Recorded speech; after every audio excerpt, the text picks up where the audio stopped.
This is Mr. MegaManFan. Like, share, comment, subscribe. You know all the things to do. Today I've got some packages to open, and that's going to be the focus of Retro Hunting Adventures, along with testing a couple of the things that were inside these boxes. But first things first, let's get this one from Castlemania Games open. Picked up a couple of items that were on sale and one that definitely wasn't, but that I just wanted. This Russian Attack was one of the ones that was on sale. I thought putting a vinyl record in an NES style sleeve was kind of a cool idea, and that's a game that I still enjoy playing. Valkyria Chronicles was very much on sale, and since that is a long-running series that I have several other games in, I thought picking up the Xbox One version would not be a bad way to go, especially since I didn't previously have it. And this was definitely not on sale, the PlayStation Defender. But I'm looking forward to trying that out with my PlayStation 2, since most of the controllers I have for that are either on a really long cord or traditional AA battery wireless, which isn't always the most reliable. So I'm hoping this will be a great improvement on the things that I already have. I've seen a couple of YouTube videos about it, and it looked promising, so I thought I would go ahead. In fact, I believe Mad Little Pixel was the one that swayed me to getting it, but if it wasn't him, then it was probably Bob from Retro RGB. Whoever reviewed it did a really nice overview of the Retro Defender. And let's go ahead and get this next box open. Should be a GameCube game. For some reason, all the sellers lately have been sending GameCube games in big boxes with lots of padding as opposed to padded envelopes, which quite honestly I appreciate because those padded envelopes don't always work out, and putting something like a GameCube game, which can be kind of fragile to begin with, inside of a box with padding and bubble wrapping, not a bad way to go. So let's see which one was inside this box. And here we have Zatch Mamoto Fury. Now you may remember that previously I bought this from a Veterans of Ohio and Indiana eBay auction, and they sent me Sonic Mega Collection instead. I did get a full refund, thankfully, so I used my refund to buy a copy that wasn't from the Veterans of Ohio and Indiana. This seller had pictures of it, and I believed them based on their feedback record that it would be shipped promptly and carefully, and it only cost me slightly more than the auction that I won, so paying a little bit extra and actually getting what I wanted instead of Sonic Mega Collection seemed worthwhile.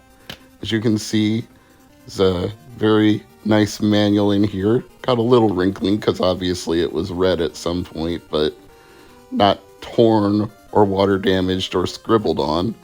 So I think we'll be good with that one, but I will of course test it before this video is over. From our next box we have Teenage Mutant Ninja Turtles Mutant Melee, and for whatever reason I could only find sellers in Canada that had complete copies of this.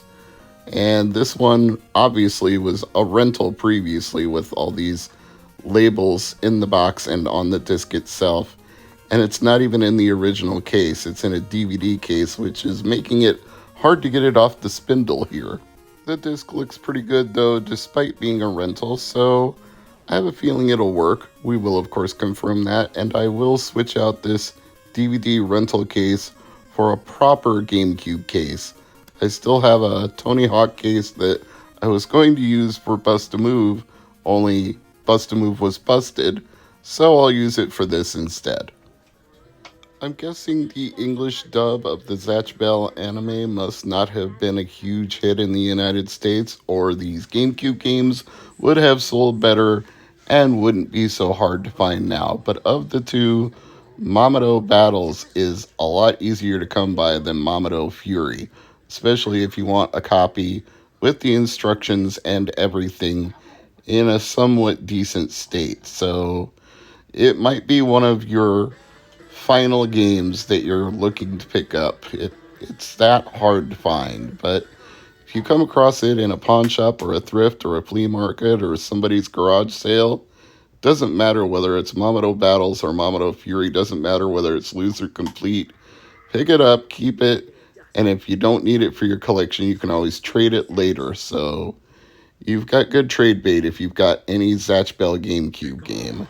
This is sort of a tag team fighting game, although your Mamoto is really the one who can do the most damage because the book that the older protagonist holds enables the younger protagonist, the Mamoto, to shoot bolts of lightning, and it does need to recharge if you use it too many times in a row, but it also does the most damage and seems to hone in on your opponent directly, whereas your older protagonist just does close range attacks like kicks and punches. So if you want to do the long distance attacks at range, you definitely need to use your Mamoto and wait till they're charged up to fire another bolt.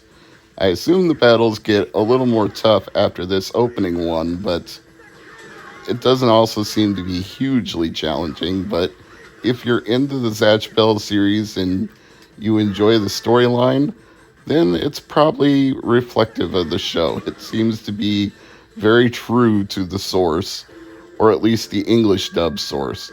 Can't say for sure compared to the Japanese version or the manga that the anime would have been based on, but it feels like this is consistent with the other Zatch Bell game that I have, so I've got to suspect there is some degree of continuity here between the games and the franchise as a whole, which again is why I say it probably didn't sell that well and is hard to find because that show was never a hit compared to stuff like Bleach or One Piece. It just never got to that mainstream level.